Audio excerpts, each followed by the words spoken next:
Welcome to the Hormones Q&A channel. This is a channel where I like to answer frequently asked questions about hormones, metabolism, obesity, thyroid, and more.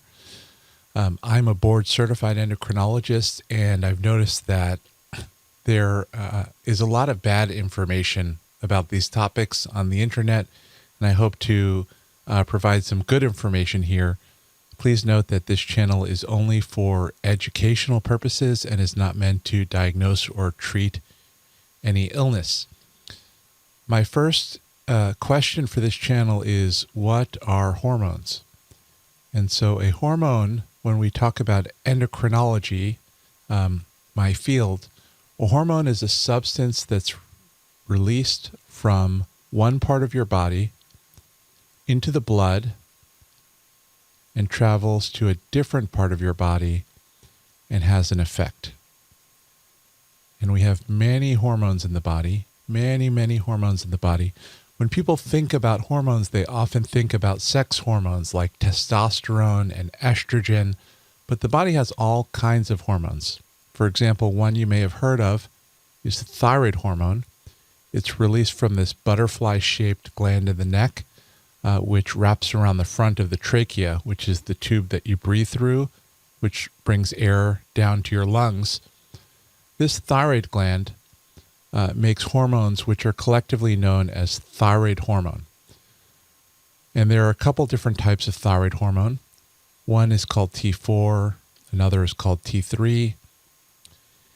And these hormones are released from the thyroid into the blood and have effects throughout the body. And that's something that holds true for many hormones. They have actions in more than one location. So for example, thyroid hormone has actions on the heart, where it speeds up your heart and it causes your heart to beat harder. It has actions on blood vessels and causes them to relax. And these effects on the heart and blood vessels together can affect your blood pressure. So thyroid hormone can affect your blood pressure. In addition, thyroid hormone has actions on bone. It has actions on muscle, on fat, on your brain. It can affect mood, how clearly you think. Thyroid hormone has effects on your digestive system. It increases the speed of digestion. Thyroid hormone has many effects. It lowers cholesterol. It causes eye and ear development. I could pretty much go on all day about effects of thyroid hormone on the body, but I think you get the idea. Near the thyroid gland, there are 4 smaller glands called parathyroid glands. And so most people have 2 parathyroid glands on each side of the thyroid. And parathyroid glands have a purpose which is unrelated to the thyroid gland. So they're located near the thyroid gland. But the main purpose of the parathyroid glands is to sense calcium levels in the blood. Calcium levels in the blood are important for muscle function, for your heart function. In the absence of calcium in your blood, your muscles all clench up.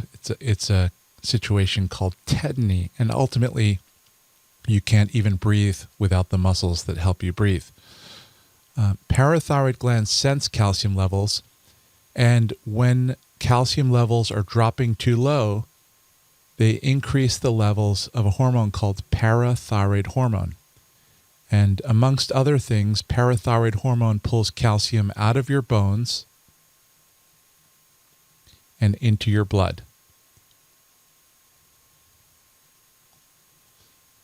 And so the calcium levels in the blood are increased and restored. Each of these hormones, I'm just mentioning some of the functions, not all of them, because it can get quite complicated. Other glands, and I won't be comprehensive here, but I want to give you some examples. There is an organ in the abdomen called the pancreas. And the pancreas has more than one function. It releases digestive enzymes, for example. But we're talking about hormones here. And the most well-known hormone released by the pancreas is a hormone called insulin. And insulin has many effects. For example, it acts on muscle, some of the effects of insulin are to decrease blood sugar levels. You may have heard of that. Sugar in the body is called glucose, and so insulin acts on muscle, on liver, on a number of targets to decrease sugar levels. But again, most hormones act on more than one target. And so insulin not only acts on muscle and the liver, but insulin also acts on the brain, where it serves as a satiety hormone. It helps to send a signal that you are satiated after eating. And if you think about it, those effects of insulin are complementary. So insulin can directly lower sugar levels, but it also helps to decrease the feeding signal in the brain. And therefore, that is another way to prevent more sugar from coming into the blood. There are a number of body parts that we didn't used to think of as hormone-releasing glands, but in recent years, as we've learned more about the way the human body works, we've learned that many parts of the body produce hormones. For example, fat. Body fat, we used to think, when I was first learning about the human body, we thought that it was there to protect against traumatic injury, right? So it's sort of a padding for the body, and also as a storage of energy. So we store energy in the form of fat. But now that we also know that fat releases hormones, actually a number of hormones that are released into the blood and target a different part of the body.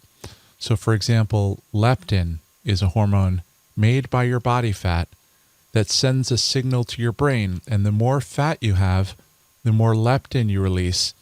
And these high leptin levels send a signal to the brain to decrease feeding and increase energy expenditure, which makes sense because if you have plenty of fat, then it's time to stop taking in energy in the form of food and to start using energy from your stored up energy sources. So fat is a hormone producing gland. Similarly, we didn't used to think of the stomach as a hormone producing gland. We thought the stomach was, of course, a place that food enters and is towards the beginning of our digestive system. But now we know the stomach makes a hormone called ghrelin, which stimulates appetite when it's time to eat. Overall, there are many, many glands in the body that make hormones. Even the intestines produce hormones that affect how much we eat and how much energy we expend. Other classical endocrine glands that have long been known to produce important hormones include the adrenal glands, which make multiple hormones. One of the important ones that you may have heard of is called cortisol. And again, cortisol has multiple actions in the body. It helps to increase blood sugar, glucose. It opposes the actions of insulin in that respect. It has a role in blood pressure regulation. It has a role in decreasing inflammation in the body, amongst other things. And so the adrenals also make hormones which affect sodium, potassium, which affect your heart rate and contractility. And I mentioned heart rate and contractility, how hard your heart pumps, how often it pumps under thyroid hormones. So sometimes different hormones can have similar effects. The adrenal glands make a hormone which in some countries is called adrenaline, and which in the United States is known as epinephrine. And epinephrine has very similar effects to thyroid hormone when it comes to the heart and blood vessels, but through a different mechanism, through a different way of working. I'm not going to try to do a comprehensive overview of all hormones in the body. There are many. I mentioned that testosterone comes from the testes, estrogen from ovaries. All of these have important hormone effects. I should mention before wrapping up the pituitary gland. So the pituitary gland is a very important gland which is located in the middle of your head. It's a very small gland, generally less than 1 centimeter in height, right? So an inch is just over 2.5 centimeters. So this is less than half an inch. And this very small gland in the center of your head produces many hormones which control other glands. So the pituitary gland, for example, makes thyroid stimulating hormone, which controls your thyroid. It makes adrenocorticotropic hormone, which is a major form of control for the adrenal glands.